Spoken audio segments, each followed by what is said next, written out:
केही महानुभावले मलाई यो प्रश्न सोध्नु भएको थियो कि प्रभुजी कमिसन खानु, इन्ट्रेस्ट खानु के यो पापमा पर्दछ भनेर।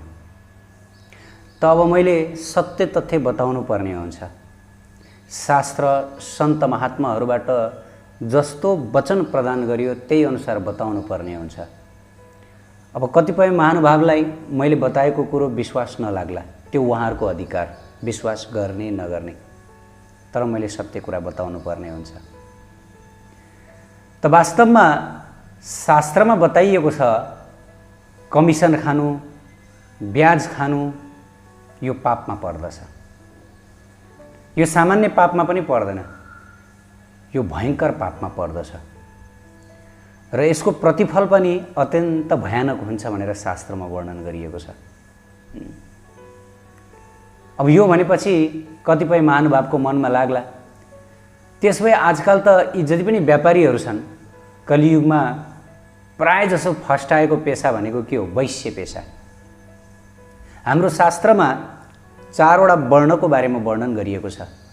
स्वयं भगवत गीतामा श्री कृष्ण भगवानले बताउनु भएको छ, चतुर्वर्ण्यम मया सृष्टम गुणकर्म विभागशः। अर्थात् मैले आफैले 4वटा वर्ण सृष्टि गरेको छु जसलाई चतुर्वर्ण भनिन्छ। ब्राह्मण, क्षत्रिय, वैश्य र शूद्र। सबैभन्दा उच्च वर्ण ब्राह्मण वर्ण, अनि त्यसपछि क्षत्रिय, अनि तेस्रो नम्बरमा वैश्य र चौथो नम्बरमा शूद्र। यस प्रकार क्रम मिलाइएको छ। वास्तवमा यी 4 वर्ण एकदमै पवित्र वर्ण हुन् भगवानको आधारमा, यहाँ कुनै पनि खोट छैन। तर पनि जुन ब्राह्मण वर्ण छ यो ब्राह्मण वर्ण उत्कृष्ट वर्ण हो। किन भन्दा ब्राह्मण वर्णमा कुनै पनि किसिमको कमिसन लिइँदैन, कुनै पनि किसिमको इन्ट्रेस्ट लिइँदैन। ब्राह्मणहरू के गर्नुहुन्छ? ब्राह्मणहरू ज्ञान दिनुहुन्छ, ब्राह्मणहरू अनुष्ठान गर्नुहुन्छ र प्रसन्न भएर खुसी भएर मानिसहरूले ब्राह्मणहरूलाई भिक्षा दिनुहुन्छ, दान दिनुहुन्छ। प्रसन्न भएर शास्त्रमा वर्णन गरिएको छ। हामीहरूले त्यो कुरा मात्र स्वीकार गर्न मिल्छ जसमा हामीहरूले सेवा प्रदान गरेका छौँ। यदि हामीहरूले कुनै पनि किसिमको सेवा प्रदान नगरिकन हामीहरूले कसैबाट ग्रहण गर्दछौँ, धन ग्रहण गर्दछौँ भनेदेखि त्यसमा पाप हुन्छ। यो संसारको नियम हो, केही कुरा प्राप्त गर्न केही कुरा गुमाउनु पर्छ। त यदि हामीहरू कसैलाई सेवा दिन्छौँ, ब्राह्मणहरूले सेवा दिनुहुन्छ, ज्ञान दिनुहुन्छ, त्यसकारणले गर्दा मानिसहरूले ब्राह्मणलाई दान दक्षिणा दिन्छन् र त्यसमा पाप हुँदैन। र अर्को क्षत्रिय, क्षत्रियहरूले के गर्नुहुन्छ? सम्पूर्ण समाजका वर्गहरू, यी 4 वर्गको सुरक्षा गर्नुहुन्छ क्षत्रियहरूले। यो पहिलेको व्यवस्था हो। अब अहिले त यो व्यवस्था छ, अहिले पनि छ, नभए होइन। एउटा प्याटर्न चेन्ज भएको होला, पहिलेको जस्तो प्याटर्नमा नचलेको होला, तर ब्राह्मण, क्षत्रिय, वैश्य र शूद्र अहिले पनि छ। जो व्यापारी वर्ग हुन् उनीहरूलाई वैश्य वर्ग भनिन्छ। जो प्रशासनिक वर्ग हुन्, एडमिनिस्ट्रेटिभ क्लास, उनीहरूलाई क्षत्रिय वर्ग भनिन्छ। र जो एडुकेटेड क्लास छन् उनीहरूलाई ब्राह्मण वर्ग भनिन्छ। हाम्रो दृष्टिमा ब्राह्मण भनेको चाहिँ अब टुपी पाल्ने अनि त्यसपछि आएर जजमानी गर्दै हिँड्ने, उहाँहरूलाई हामीले सोच्दछौँ उहाँहरू एक किसिमको ब्राह्मण हुनुहुन्छ। तर शास्त्रमा ब्राह्मणको परिभाषा बृहत छ। जसले शिक्षा दिनुहुन्छ, ज्ञान दिनुहुन्छ, अरूलाई अवेरनेस प्रदान गर्नुहुन्छ, उहाँहरूलाई ब्राह्मण भनिन्छ।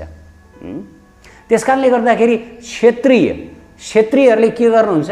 क्षत्रियहरूले सुरक्षा प्रदान गर्नुहुन्छ, राष्ट्र र प्रजाहरूलाई चाहिँ उहाँहरूले शान्ति प्रदान गर्नुहुन्छ। त्यसकारणले गर्दाखेरि क्षत्रियहरूले पनि कर उठाएर आफ्नो जीविकोपार्जन गर्न सक्नुहुन्छ, त्यसमा पनि खासै पाप छैन। क्षत्रियहरूलाई कर उठाउने यो अधिकार दिएको छ, केही प्रतिशत, तर धेरै पनि होइन। सरकारलाई देशको प्रशासनिक वर्ग अर्थात् क्षेत्रीय वर्ग भनिन्छ। त्यसैले सरकारले कर उठाउन सक्छ। यो पहिलेदेखिको चलन हो। यो अनादिकालदेखिको यो एउटा परम्परा हो कि प्रशासनिक वर्गले कर उठाउनुपर्छ, तर धेरै होइन। तर कलियुगमा यो 30%, 50%, कति कर उठाइरहेछ नि। तर वास्तवमा यो ठिक होइन, यो पाप हो। यो पाप हो। हाम्रो शास्त्रमा वर्णन गरिएको छ कर 5 देखि 10%। पहिले राजाहरूले केवल 3-4% करहरू मात्र उठाउने गर्नुहुन्थ्यो अरे। अझ कतिपय राजाहरूले त कर नै उठाउनुहुन्न थियो अरे प्रजाहरूबाट। एकदमै स्वावलम्बी राजाहरू हुनुहुन्थ्यो अरे कुनै समय। हाम्रो शास्त्रमा वर्णन आउँदछ प्रजाहरूको पैसा लुट्नुहुन्न, प्रजाहरूको धनको जुन अधिकार छ प्रजाहरूलाई नै दिनुपर्दछ भनेर यस प्रकार कति राजाहरूले, धर्मात्मा राजाहरूले कर लिनुहुन्न थियो रे। लिए पनि एकदमै थोरै, एकदमै न्यूनतम 2-5%, थोरै, एकदमै थोरै कर लिनुहुन्थ्यो। तर अहिलेको जस्तो 25, 30, 40, 50% कर लिनु भनेको यो पाप हो, यो महापाप हो। किन भन्दा संसारमा प्रत्येक देशहरू लडाइँ गर्न उत्रिएका छन्, कम्पिटिसन चलिरहेको छ। कसले मिसाइल बनाउने, कसले रकेट बनाउने, कसले आफ्नो ताकत देखाउने। तर यसको लागि त अब थोरै धनले पुग्दैन। त्यसैले यो संसारमा सरकारहरूले चाहिँ एकदमै भारी कर असुलिरहेका छन्। किन भन्दा विश्वमा आफ्नो शक्ति प्रदर्शन गर्नको लागि। यो पाप हो वास्तवमा भन्नुपर्दा। त्यसकारण कलियुगमा क्षेत्रीयहरू के भइरहेका छन्? क्षेत्रीयहरू भक्षक भइरहेका छन्। अनि त्यसै गरी आएर जुन वैश्य छ, वैश्य पेसा भनेको के हो भन्दाखेरि तिमी व्यापार गर र व्यापार गरेको कारणले गर्दाखेरि तिमीले केही प्रतिशत नाफा कमाउन सक्दछौ। किनकि तिमीले सेवा दियौ, तिमीले वस्तु दियौ, त्यसको केही प्रतिशत नाफा तिमीले आर्जन गर्न सक्दछौ। तर धेरै होइन। वर्तमान समयमा के छ कि व्यापारीहरू 300, 400, 500% पनि के गर्ने गर्दछन्? नाफा लिने गर्दछन् बजारमा। त यस्तो किसिमको व्यापार पाप हो।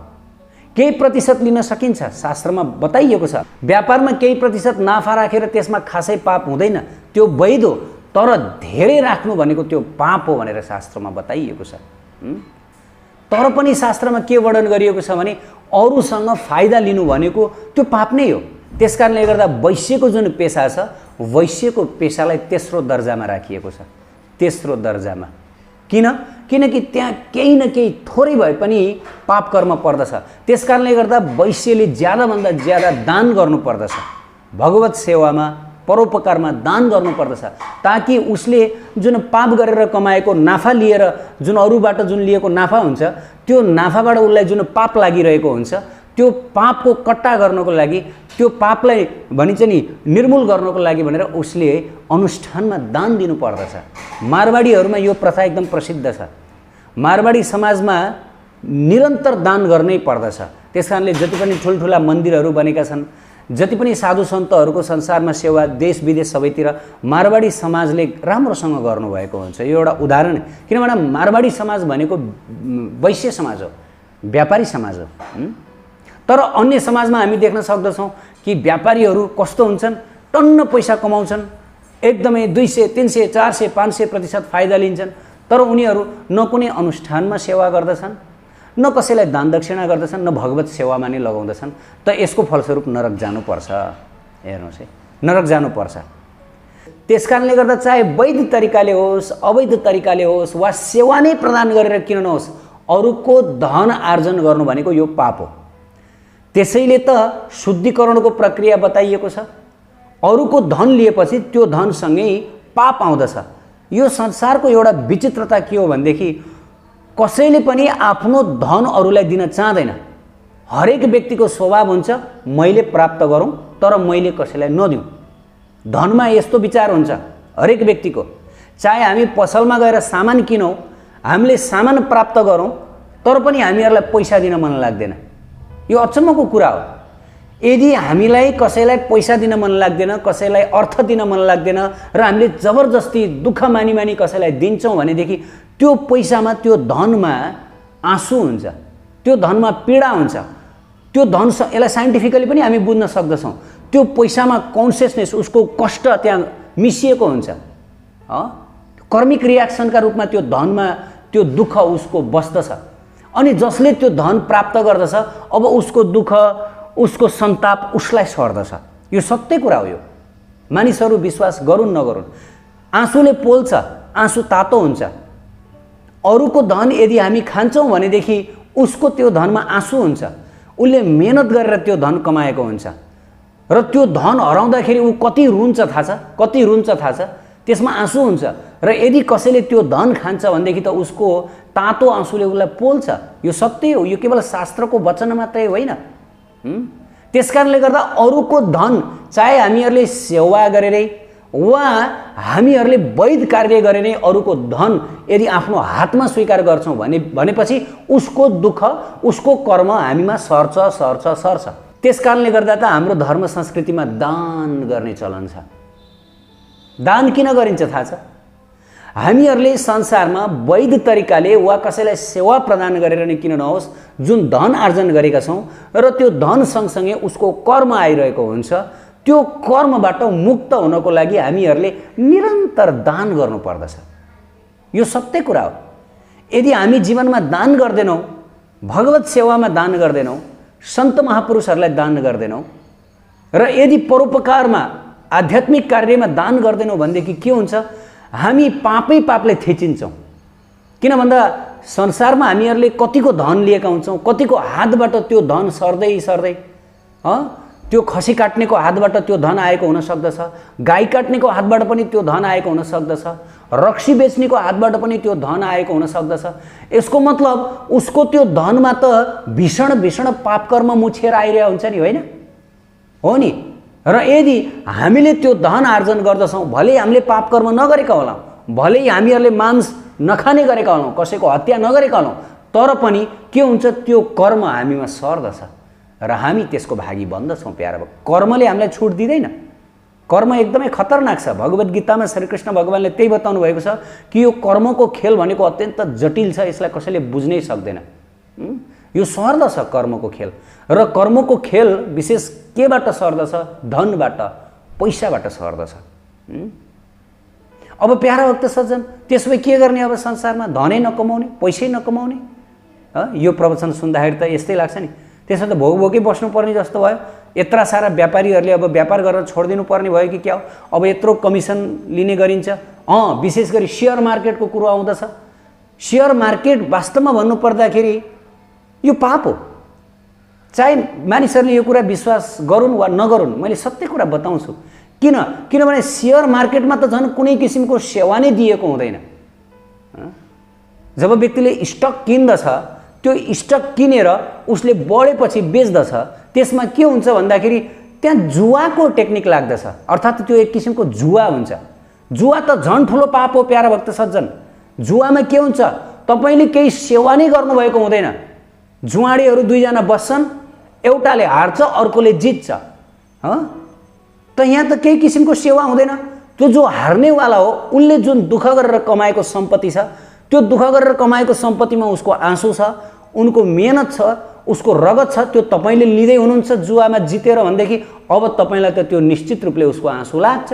किनभने उसले हृदयले खुसी भएर तपाईँलाई दिएको त निश्चित रूपले होइन, तपाईँले जबरजस्ती तपाईँले जुवाको टेक्निक लगाएर उसँग लिनुभएको हो। यसको मतलब तपाईँलाई त्यो पाप लाग्छ, निश्चित रूपले उसको कर्म तपाईँलाई लाग्छ। त्यसकारणले गर्दा त जुवामा जित्ने व्यक्तिहरूलाई कहिले धनले शान्ति दिँदैन, कहिले धनले सुख दिँदैन। जति उसले धन कमाउँदछ त्यसको डबल तेब्बर चौबर उसको नोक्सान हुन्छ हुन्छ हुन्छ। यो स्वयं भगवान श्रीकृष्णले उपदेश दिनुभएको छ अर्जुनलाई कि जुवाडीहरू कहिले पनि सुखी हुँदैनन्, उनीहरूको धन कहिले हुँदैन, उनीहरूको धन सबै नासिएर जान्छ। त्यसै गरी यो सेयर मार्केट पनि एक किसिमको जुवा हो। यो किन जुवा हो भन्दाखेरि यसमा त सेवै दिएको हुँदैन। तपाईँ स्टक जब बढ्छ त्यसपछि बेच्नुहुन्छ, यसको मतलब त्यो कसैको सम्पत्ति तपाईँले लिँदै हुनुहुन्छ। सेवा प्रदान नगरिकन तपाईँ बसी बसी अरूको सम्पत्ति क्वाप्ल्याक लिँदै हुनुहुन्छ भनेदेखि त्यो जुवा होइन, त्यो जुवा हो नि। र त्यो सेयरमा जसले हारिरहेको छ, त्यो हारेकोले के खुसी भएर तपाईँलाई दिएको हुन्छ? खुसी भएर त तपाईँलाई दिएको हुँदैन। निश्चित रूपले ऊ निराश भएको हुन्छ, ऊ कति दिन भोकै बस्छ, ऊ रुन्छ, उसको घरबार बिचल्लीमा पर्दछ। गरिबको धन, दुखीको धन कहिले पनि लिनुहुन्न, यसमा आँसु हुन्छ, यसले पोल्छ। र त्यसै गरी यो जुन इन्ट्रेस्ट लिने जुन छ, ब्याज लिने, यो पनि पाप हो, शास्त्रमा बताइएको छ।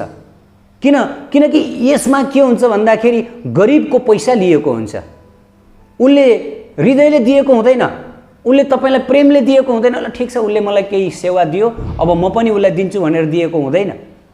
उसले के गरेर दिएको हुन्छ? उसले एकदमै गाह्रो मानेर रोएर तपाईँलाई दिएको हुन्छ र यसमा पाप आउँछ।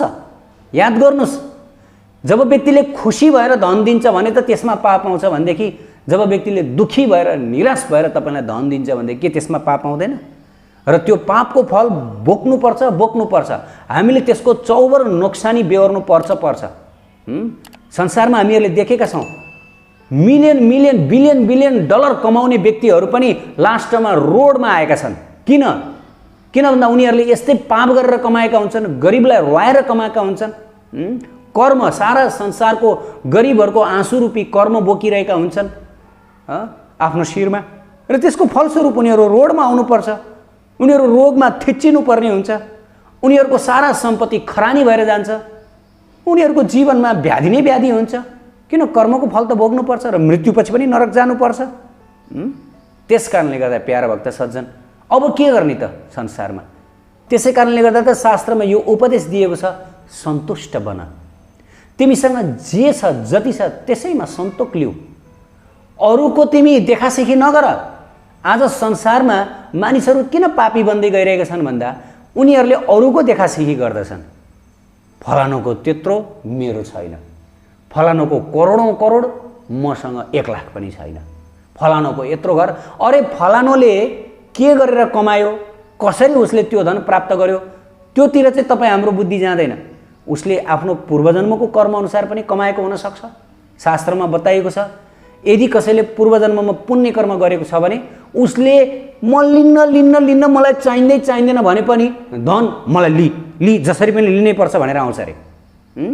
नलि हुँदैन भन्दै आउँछ अरे।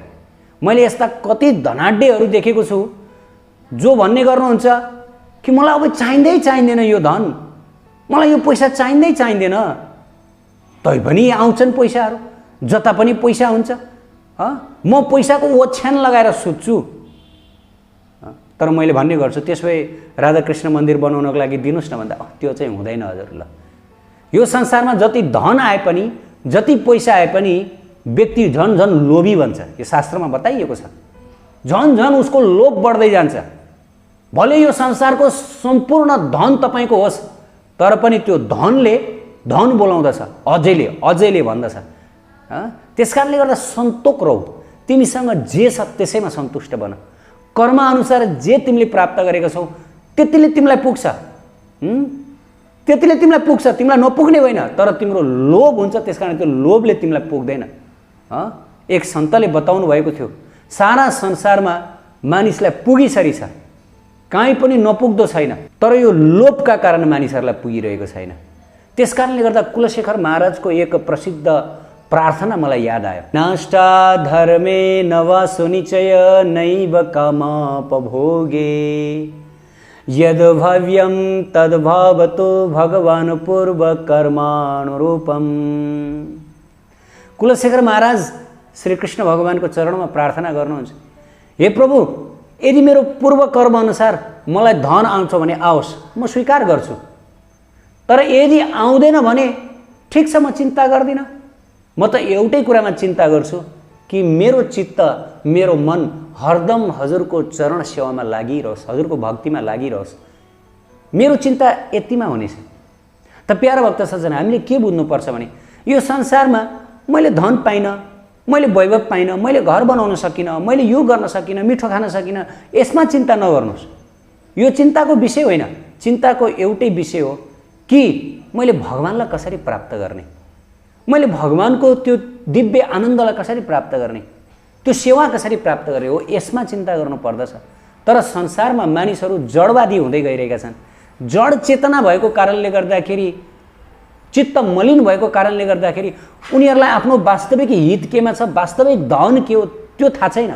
त्यसकारणले संसारमा लोभ, लालच, देखासेखी, उसले यत्रो घर बनायो, उसले 3 तल्लाको घर बनायो, अब ऊ गरिब छ, उसँग पैसै छैन, तर पनि ऋण काढिकन अरूलाई लुटेर, अरूलाई मारेर भए पनि उसले 4 तल्लाको घर बनाउन खोज्छ। किन भन्दाखेरि संसारमा त लोभ लालच हुन्छ।